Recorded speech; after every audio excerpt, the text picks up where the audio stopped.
I think that art really fills a big void in people's lives. With these hands, Put in a kneecap there. he molds and shapes.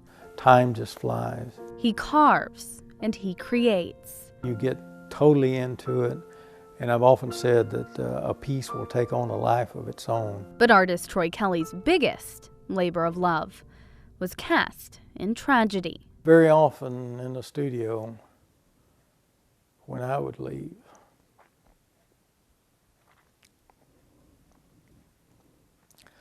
I would have a tear in my eye.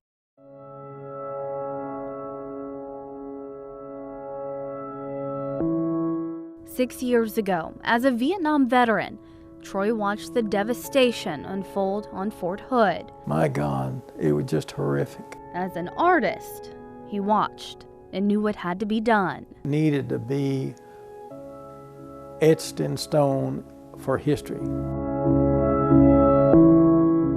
13 had died, more than 30 injured, and Troy began his new mission.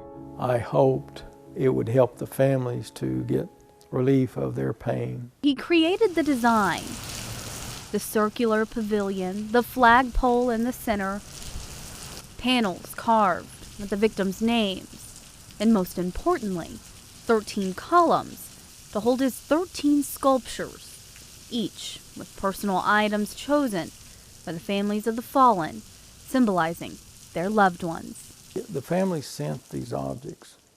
It made me realize that this object represented that individual. To strangers, they are simple items, a hat, a rose, a car. To the families, they are memories.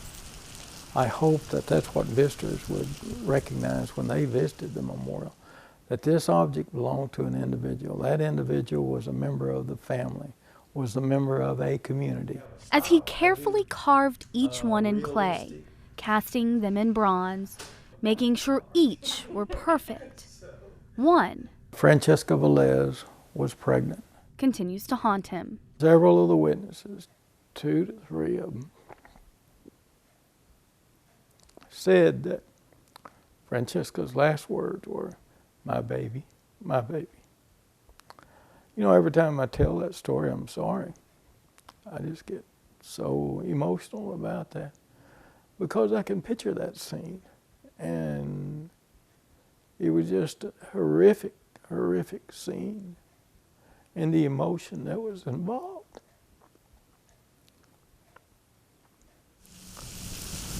To honor the unborn child, he added another sculpture.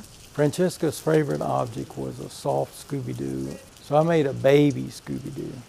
And now Francesca's and the others, their stories will stand on display for the world to see. It shows we're not defeated. For their families to grieve, for strangers to honor, for their memories to be kept alive. It has been a truly labor of love.